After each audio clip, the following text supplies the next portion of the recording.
Okay, today we're going to use exponential growth models to solve problems closer to the truth. We're going to prove or develop that the exponential growth model that you've used in the past really is legitimate, and you can see where it comes from. For many applications, as we read here, the rate of change of a physical quantity with respect to time is directly proportional to the magnitude of the quantity at that time. Q prime is C times Q of t. Or let's just look right here. Let's consider Y a population. Maybe a population of people, maybe a population of animals. By the way, we don't have to restrict it in that regard, but we certainly will start in that way. And we'll say, look, how is that population changing with respect to time? We could even look at how our population of Maine East, our high school, is changing. How many people per year are we growing by, or are we decreasing? But you might guess that if you were to say that this rate of growth was somehow related to the population at that given moment, you might wonder if that would be an effective way to measure that rate of change. Actually, I think if you think about it, it does make sense. If you're in a very small town, the rate of change in that growth probably wouldn't be nearly as great because you don't have as many people to reproduce and so forth. By way of comparison, if you had a much larger population, you might expect to see more growth. Well, let's just assume that this is reasonable, and indeed it is. dy dt is equal to some constant times c, and we're assuming that y is positive. We're assuming that we have a positive rate of change here, or a positive population, Let's just say that we separate the variables. Wow, this is important. We could say dy is equal to cy dt, but now I'd like to divide both sides by y or multiply by y. Sometimes kids would ask, why are you doing that? This is a separable differential equation. We've solved that before in an earlier section. You'd like to get all of your variables together. If you have a dy, you'd like to get all y variables on that left side. You could even bring a c over on the left. Generally, we leave a constant where it is on that right-hand side. But do you know what we did with a problem like this? We integrated. See, this is how you solve a separable differential equation. What is the integral of 1 over y? What do you think? ln. Now, normally we put the absolute value there. Today, look what we just said. Y is a population. It's positive. There's no need to put the absolute value around it. Somebody would want to put a plus c right after that, but look, or a plus k or some constant. Let's just agree that there'll be a constant on the right side also. On the right, we'd have an antiderivative of c with respect to t is ct. Then we'll say plus k. So hey, look at this. The natural log of y equals ct. Our constant, I've changed to just a k. But wow, I sure would like to solve for y. How could I get just y alone? What do you think? Raise everything to the e power. I could say e to the ln of y would equal e to the ct plus k.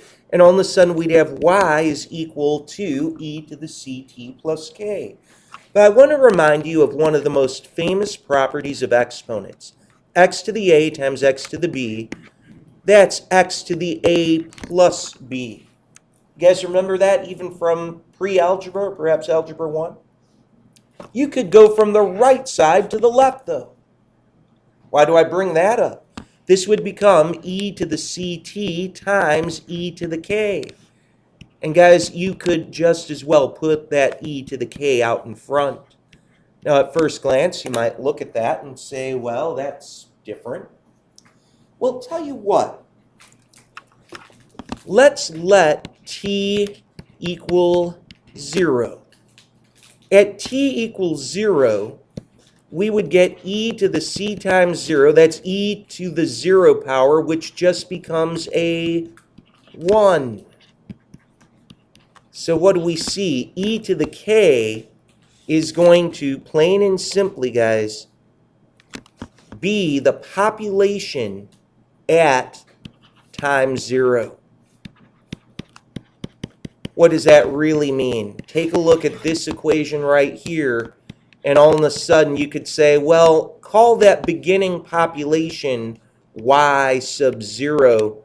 And oh my goodness, does that look a little familiar to you?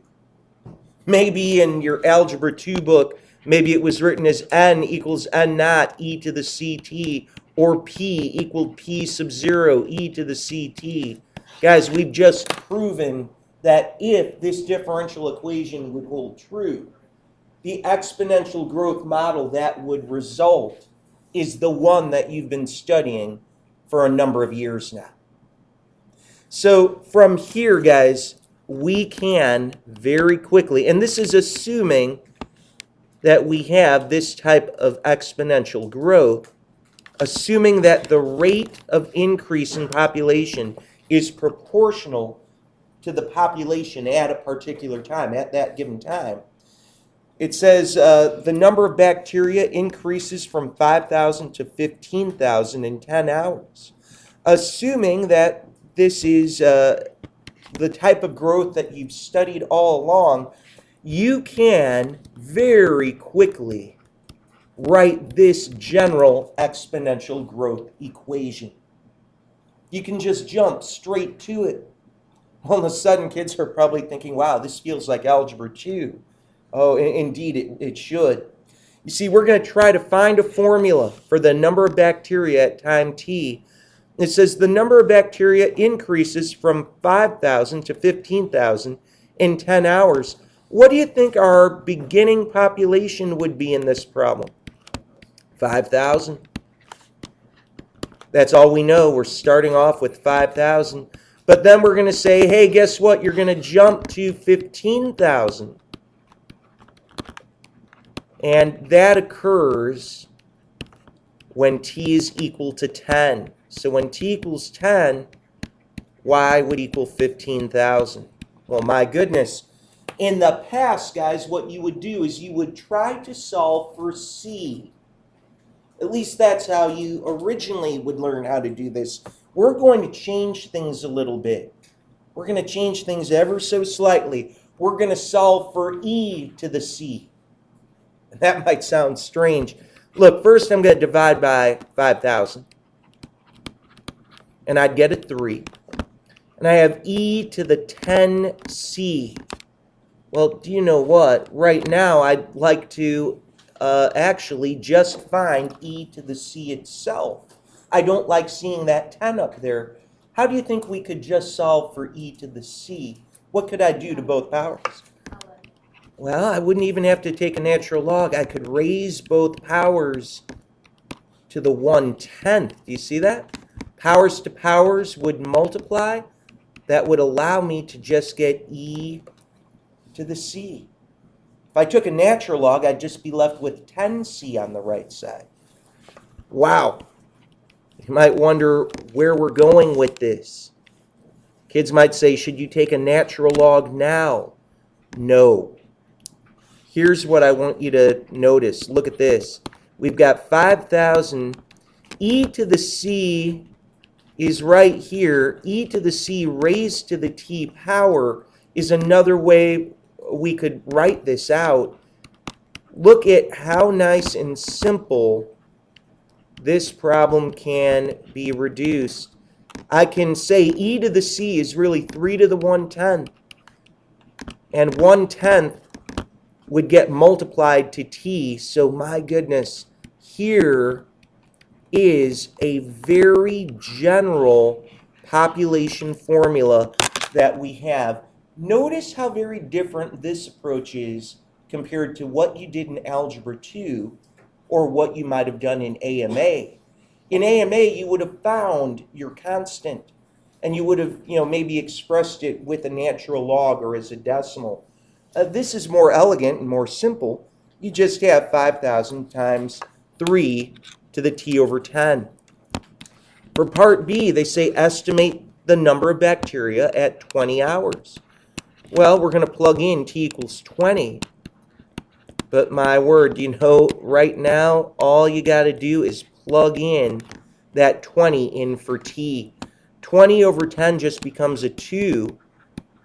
I guess what I'm trying to point out to you guys is you could do this without a calculator. 3 squared is 9. 9 times 5 is 45. Look at this. And like I said, more than half of your AP exam doesn't require a calculator. It's no calculator allowed. Wow, all of a sudden we have a great way that we can go ahead and solve. Wrapping it up for part C, it says, when will the number of bacteria be 50,000? Well, let's just go back to our general form right here and say, you know what, if I wanted to put in